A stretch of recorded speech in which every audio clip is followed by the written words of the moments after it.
কংগ্রেস কর্মীকে পিটিয়ে খুনের ঘটনার তদন্তে পুলিশ। বুধবার গভীর রাতে এক কংগ্রেস কর্মীকে বাড়ি থেকে বের করে গাছে বেঁধে পিটিয়ে মারার ঘটনা ঘটে। মৃত কংগ্রেস কর্মীর নাম মানিক রায়। সেই ঘটনায় জড়িত 11 জনের নামে তার স্ত্রী স্বপ্না রায় থানায় অভিযোগ দায়ের করেন। অভিযোগের প্রায় ঘণ্টাখানেকের মধ্যেই 5 জনকে গ্রেপ্তার করে পুলিশ।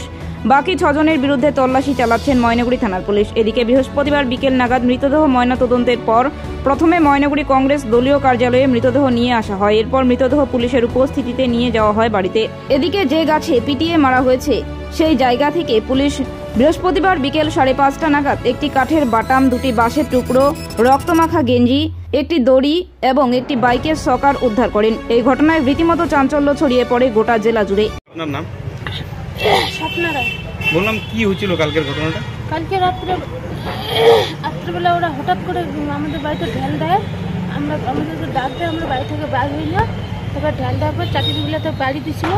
বাড়ি দেওয়ার চাটিগুলো পড়ে গেছে, টিনের চালটা এক ঝাক্কা ফেলাই দিছে। ফেলাই দিয়ে ওকে টাইনে বাড়ি করছে ঘর থেকে। ওর সাথে আমরা সবাই বাড়ি হয়ে গেছি। ওর সাথে আমার বড় ছেলে বাড়ি হয়ে আসছে। ওকে যখন সবাই মিলে পেঁচায় দিচ্ছে, আমার বড় ছেলে দৌড় দিয়ে থানায় দিকে চলে এসে দৌড় দিয়ে চলে আসে। তখন থানায় কিনা এসে পুলিশের কাছে বলছে আমার বাবাকে মাইরে ফেলতেছে, তাড়াতাড়ি চলো। তারপরে পুলিশ ভান আমার ছেলেকে নিয়ে গেছে।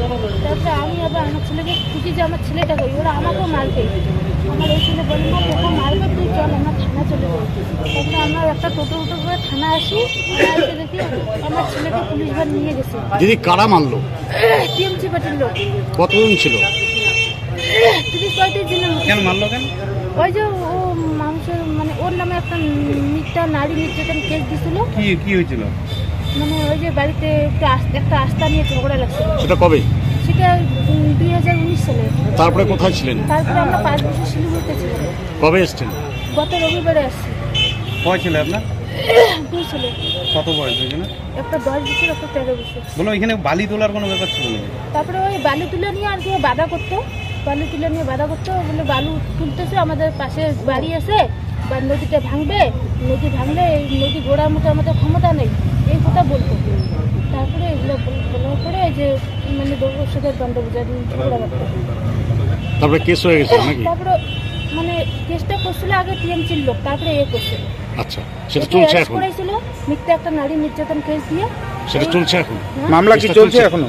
আমরাও চেষ্টা করছি, ওই কেসটা চলতেছে। মানে ওই কেসটা ইস্যু করতে ওরা আমাদেরকে তুলতে বলে। আপনার এলাকার পঞ্চায়েত সহযোগিতা করেনি? পঞ্চায়েতকে আমরা বলছি, পঞ্চায়েত বলছে এখন সবাই একজোট, আমি এখন একাই এখন কী করবো। তখন তো আমল ছিল, তখন আমল বাধ্য হয়ে এই আমাদের ওকে অ্যারেস্ট করার পর ও আমাদের বাড়িঘর সব ভেঙে